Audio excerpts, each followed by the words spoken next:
The Tale of the Pie and the Patty Pan by Beatrix Potter. Pussy cat sits by the fire. How could she be fair?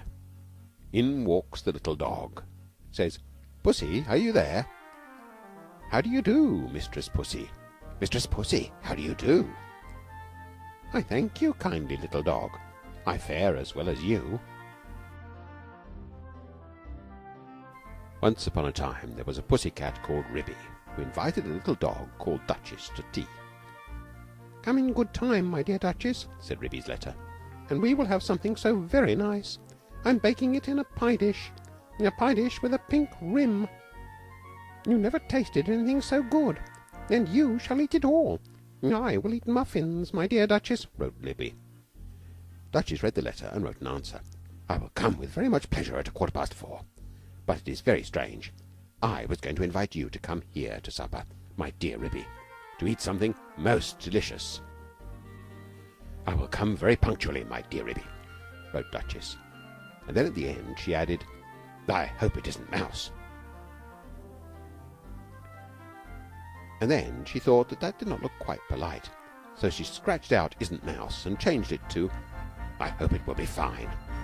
And she gave her letter to the postman. But she thought a great deal about Ribby's pie, and she read Ribby's letter over and over again. "I'm dreadfully afraid it will be mouse," said Duchess to herself. "I really couldn't eat mouse pie, and I shall have to eat it because it's a party, and my pie was going to be veal and ham. A pink and white pie dish, and so is mine. Just like Ribby's dishes, they were both bought at Tabitha Twitchit's." Duchess went into her larder and took the pie off the shelf and looked at it. "It is all ready to put into the oven. Such a lovely pie crust, and I put in a little tin patty pan to hold up the crust, and I made a hole in the middle of it with a fork to let out the steam. Oh, I do wish I could eat my own pie instead of a pie made of mouse." Duchess considered and read Ribby's letter again. "A pink and white pie dish, and you shall eat it all." You means me. Then Ribby is not going to even taste the pie herself. A pink and white pie dish. Ribby is sure to go out to buy the muffins. Oh, what a good idea. Why shouldn't I rush along and put my pie into Ribby's oven when Ribby isn't there? Duchess was quite delighted with her own cleverness. Ribby, in the meantime, had received Duchess's answer, and as soon as she was sure that the little dog could come, she popped her pie into the oven. There were two ovens, one above the other. Some other knobs and handles were only ornamental, and not intended to open. Ribby put the pie into the lower oven. The door was very stiff. "The top oven bakes too quickly," said Ribby to herself. "It is a pie of the most delicate and tender mouse, minced up with bacon, and I have taken out all the bones, because Duchess did nearly choke herself with a fish bone the last time I gave a party. She eats a little fast, rather big mouthfuls. But the most genteel and elegant little dog, infinitely superior company to Cousin Tabitha Twitchit." Ribby put on some coal and swept up the hearth. Then she went out with a can to the well for water to fill the kettle. Then she began to set the room in order, for it was the sitting room as well as the kitchen. She shook the mats out the front door and put them straight. The hearthrug was a rabbit skin. She dusted the clock and the ornaments on the mantelpiece, and she polished and rubbed the tables and chairs. Then she spread a very clean white tablecloth and set out her best china tea set, which she took out of the wall cupboard near the fireplace. The teacups were white with a pattern of pink roses, and the dinner plates were white and blue.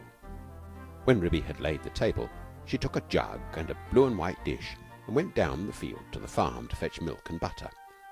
When she came back, she peeped into the bottom oven. The pie looked very comfortable.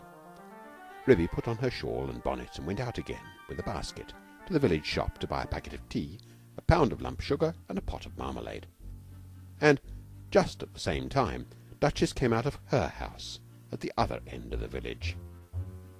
Ribby met Duchess halfway down the street, also carrying a basket covered with a cloth. They only bowed to one another. They did not speak, because they were going to have a party. As soon as Duchess got round the corner out of sight, she simply ran straight away to Ribby's house.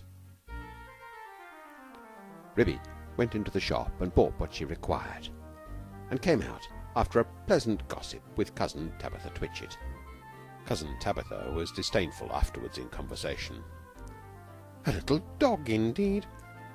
As if there were no cats in Salisbury, and a pie for afternoon tea. The very idea, said Cousin Tabitha Twitchit.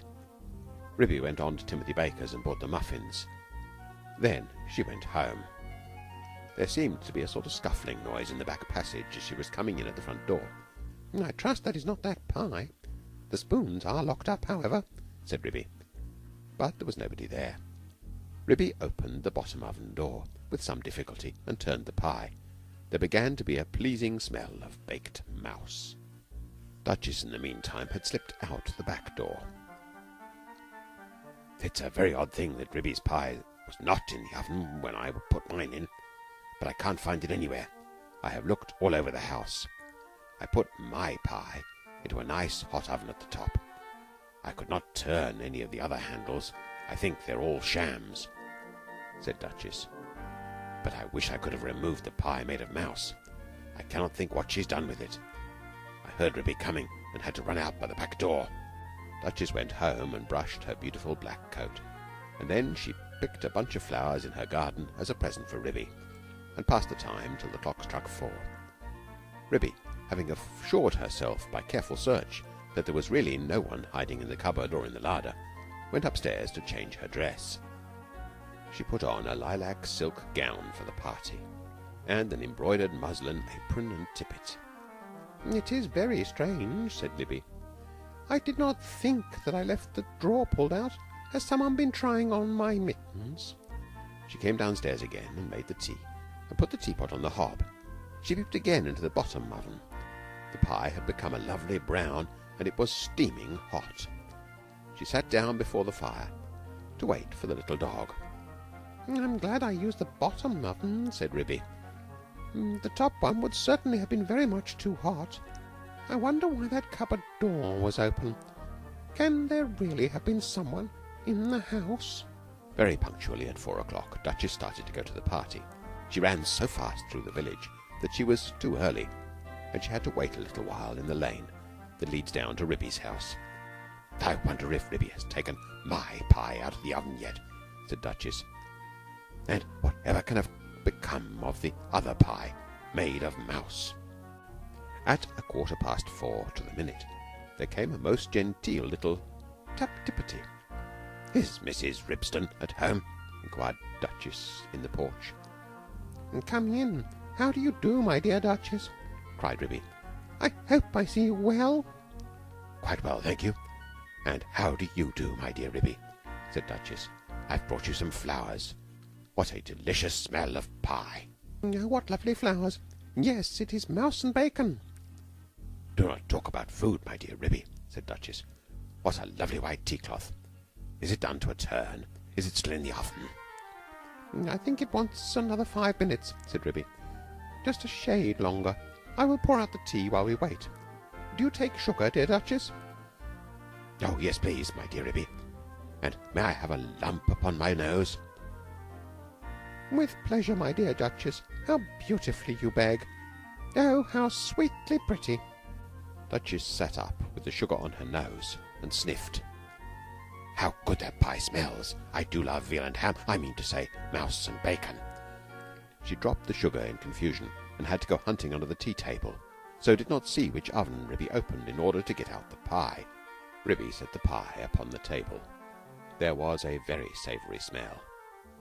Duchess came out from under the tablecloth munching sugar and sat upon a chair. I will first cut the pie for you. I'm going to have muffin and marmalade, said Ribby. Do you really prefer muffin? Mind the patty pan? I beg your pardon, said Ribby. May I pass you the marmalade? Said Duchess hurriedly. The pie proved extremely toothsome, and the muffins light and hot. They disappeared rapidly, especially the pie.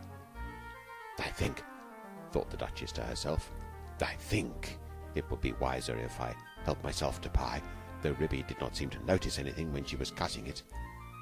What very fine pieces it has cooked into. I did not remember that I had minced it up so fine. I suppose this is a quicker oven than my own. How fast the Duchess is eating, thought Ribby to herself. as she buttered her fifth muffin. The pie dish was emptying rapidly. Duchess had had 4 helps already, and was fumbling with the spoon. "A little more bacon, my dear Duchess," said Ribby. "Thank you, my dear Ribby. I was only feeling for the patty pan." "The patty pan, my dear Duchess?" "The patty pan that held up the pie crust," said Duchess, blushing under her black coat. "No, I didn't put one in, my dear Duchess," said Ribby. "I don't think it's necessary in pies made of mouse." Duchess fumbled with the spoon. "I can't find it," she said anxiously. "There isn't a patty pan," said Ribby, looking perplexed. "Yes, indeed, my dear Ribby. Where can it have gone to?" said the Duchess. "There most certainly is not one, my dear Duchess. I disapprove of tin articles in puddings and pies. It is most undesirable, especially when people swallow in lumps," she added in a lower voice. Duchess looked very much alarmed, and continued to scoop the inside of the pie dish. "My great aunt Cinquentina, grandmother of cousin Tabitha Twitchit, died of a thimble in a Christmas plum pudding. I never put any article of metal in my puddings or pies." Duchess looked aghast and tilted up the pie dish. "I have only 4 patty pans, and they are all in the cupboard." Duchess set up a howl. "I shall die! I shall die! I've swallowed a patty pan! Oh, my dear Ribby, I feel so ill!" "It is impossible, my dear Duchess. There was not a patty pan." Duchess moaned and whined and rocked herself about. "Oh, I feel so dreadful! I have swallowed a patty pan." "There was nothing in the pie," said Ribby severely. "Yes, there was, my dear Ribby. I'm sure I have swallowed it." "Let me prop you up with a pillow, my dear Duchess. Where do you think you feel it?" "Oh, I do feel so ill all over me, my dear Ribby. I have swallowed a large tin patty pan with a large scalloped edge." "Shall I run for the doctor? I will just lock up the spoons." "Oh, yes, yes. Fetch Dr. Maggotty, my dear Ribby. He is a pie himself. He will certainly understand." Ribby settled Duchess in an armchair before the fire, and went out and hurried to the village to look for the doctor. She found him at the smithy. He was occupied in putting rusty nails into a bottle of ink, which he had obtained at the post office. "Gammon! Ha! Ha!" said he, with his head on one side. Ribby explained that her guest had swallowed a patty pan. "Spinach! Ha! Ha!" said he, accompanying her with alacrity. He hopped so fast that Ribby had to run. It was most conspicuous. All the village could see that Ribby was fetching the doctor. "I knew they would overeat themselves," said cousin Tabitha Twitchit. But while Ribby had been hunting for the doctor, a curious thing had happened to Duchess, who had been left by herself, sitting before the fire, sighing and groaning and feeling very unhappy. "How could I have swallowed it? Such a large thing as a patty pan." She got up and went to the table and felt inside the pie dish again with a spoon. "No, there is no patty pan. I put one in, and nobody has eaten pie except me. I must have swallowed it." She sat down again and stared mournfully at the grate. The fire crackled and danced, and something sizzled. Duchess started. She opened the door of the top oven. Out came a rich, steamy flavour of veal and ham, and there stood a fine brown pie, and through a hole in the top of the pie crust there was a glimpse of a little tin patty pan. Duchess drew a long breath. "Then I must have been eating mouse. No wonder I feel ill. But perhaps I should feel worse if I had really swallowed a patty pan." Duchess reflected. "What a very awkward thing to have to explain to Ribby. I think I will put my pie in the back yard and say nothing about it. When I go home I will run round and take it away." She put it outside the back door and sat down again by the fire and shut her eyes. When Ribby arrived with the doctor, she seemed fast asleep. "Gammon! Ha! Ha!" said the doctor. "I am feeling very much better," said Duchess, waking up with a jump.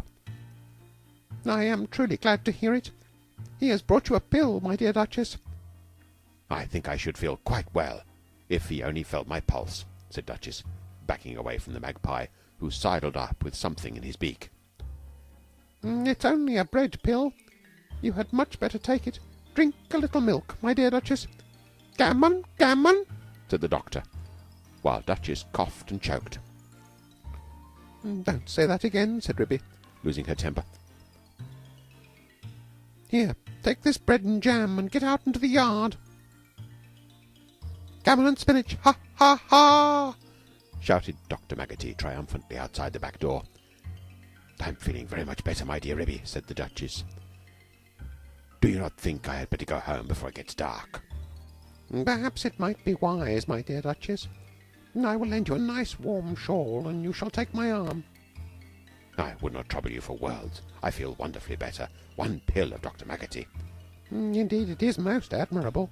If it has cured you of a patty pan, I will call directly after breakfast to ask how you have slept. Ribby and Duchess said good-bye affectionately, and Duchess started home. Halfway up the lane, she stopped and looked back. Ribby had gone in and shut her door. Duchess slipped through the fence, ran round the back of Ribby's house, and peeped into the yard. Upon the roof of the pigsty sat Dr. Maggotty and 3 jackdaws. The jackdaws were eating pie crust, and the magpie was drinking gravy out of a patty pan. Gammon, ha, ha, he shouted when he saw Duchess' little black nose peeping round the corner. Duchess ran home, feeling uncommonly silly. When Ribby came out for a pailful of water to wash up the tea things, she found a pink and white pie dish lying smashed in the middle of the yard. The patty pan was under the pump, where Dr. Maggotty had considerately left it. Ribby stared with amazement. Did you ever see the like? So there really was a patty pan. But my patty pans are all in the kitchen cupboard. Well, I never did. Next time I want to give a party, I will invite Cousin Tabitha Twitchit. The end.